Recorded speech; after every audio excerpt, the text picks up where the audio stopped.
Good morning. Hippie Dave in the south. A little cold and clammy today. About 59 degrees. Had a cool front move in. Cloudy, no sunshine, but it's comfortable. It's doable. I'm out here working on the YellowJacket, so I'll give you the latest update on it. Right here, what I'm doing is I've got two Murray fenders. The one is an older model. I'm not sure what it is, 96, 98, something like that. I don't remember. Doesn't really matter. As you can see, it's slightly smaller than the 2006 model, which is black. Okay. So I've got them inlaid there, one inside the other, and the only thing I got lined up right now is the battery box, because that's closest to that shifter pattern right there, which is what I need. So I'm about to take a pencil and I'm going to inscribe in there, and I'm going to attempt to drill it and cut it out with a jigsaw and get it as close as I can. Grinder, whichever's faster. Grinder would be faster. Anyway, back over here.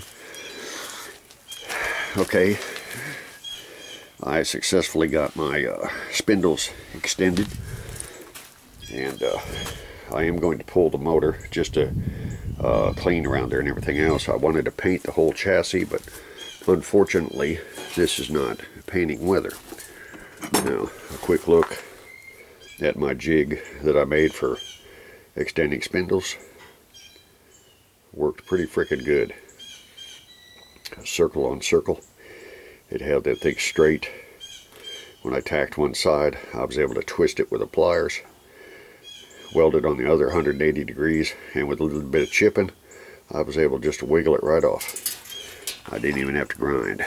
Now, I won't be able to use that on the Abomination when I put the axle extensions on it, because I'm going to use that same heavy type of steel.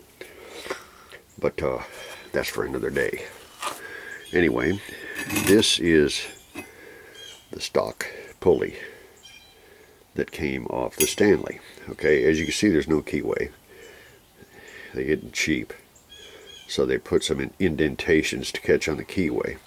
And to me, under the certain circumstances, that thing could strip and then chaff up the keyway on the crankshaft and possibly lead to other serious complications. This is a pulley off an older mower. Same thing, 1-inch diameter. This is a 5-inch pulley, I think, or it might be a 4.5. No, it's 5-inch.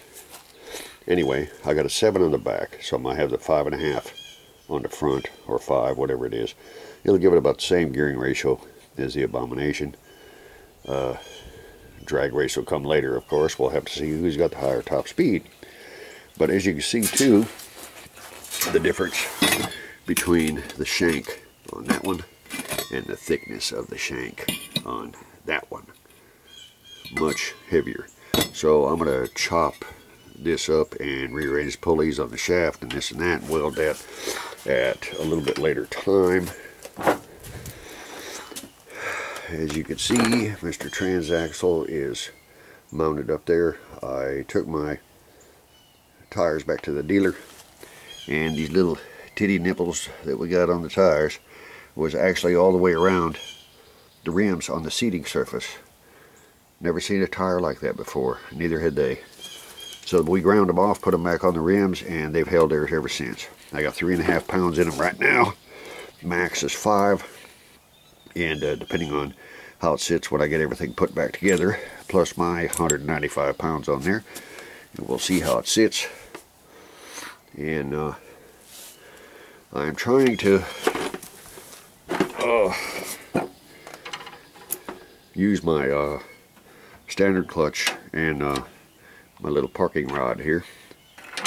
I don't know how that's going to work out.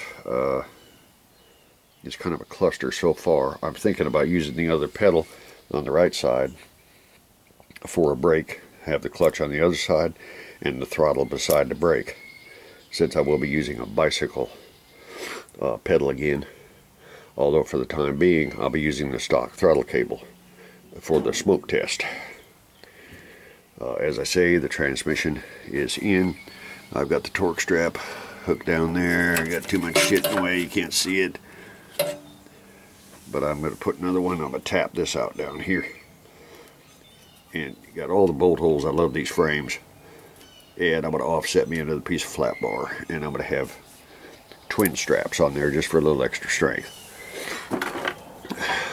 I successfully got the transmission. Everything works smoothly. This clutch I'm going to modify at a later date. Right now this will be sufficient because I've got to use this thing. Goes through all 5 gears very smoothly. And with a bigger pulley on the back, and I think as close as this is, it's going to cinch up fairly good for what I'm going to need it for. And this side here, I don't know if you can see that down in there. Darn clutch is in the way.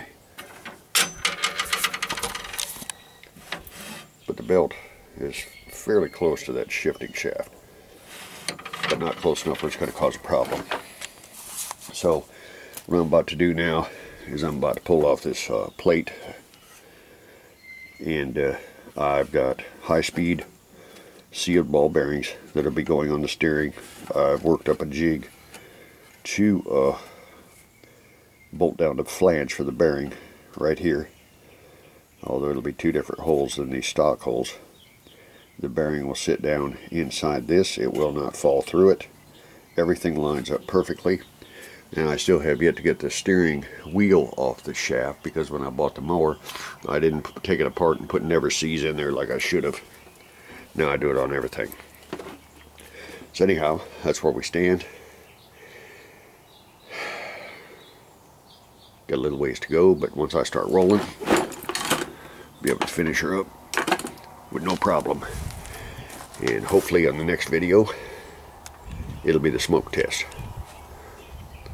Hippie Dave in the South, out.